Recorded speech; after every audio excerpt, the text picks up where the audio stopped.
A woman dead on the pavement. Another one screaming like her insides have been ripped out and thrown on the concrete. Men with badges standing around like there's nothing to see here. People online start talking immediately. Rules. Procedure. What she should have done. Everyone's suddenly an expert in staying calm while staring down the barrel of a gun. Sure, she shouldn't have tried to drive away. In a perfect world, you sit still, keep your hands visible, say yes sir, no sir, call a lawyer and wait your turn to be processed like meat. There has been no shortage of people explaining what the woman should have done, how she should have remained still, how she should have trusted the men confronting her. Those arguments are tidy, life rarely is, but nobody panics in a perfect world. People panic in this one, only someone who's never felt real fear would expect perfect obedience at gunpoint. I saw the video, didn't want to, did anyway, that's how it goes now. This wasn't about law, it wasn't about safety. It was about power asserting itself and daring the rest of us to accept it as normal. She panicked.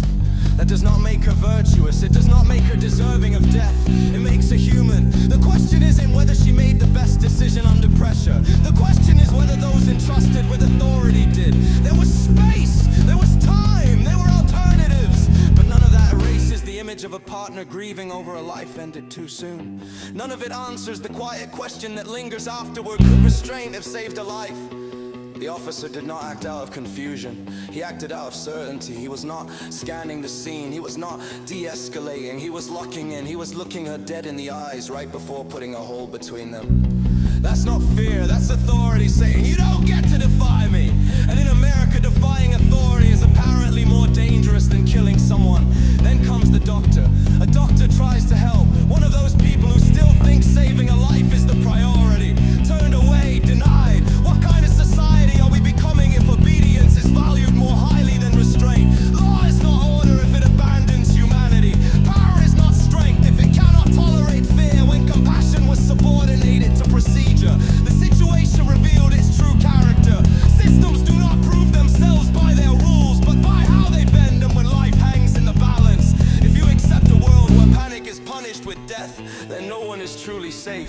Only temporarily compliant. Fear does not arise spontaneously. It is cultivated, it is reinforced through spectacle and silence. And when fear finally erupts, the system points to it and says, see, this is not justice, this is intimidation with paperwork. Now officials speak, borders are drawn. Attention shifts, but grief does not shift.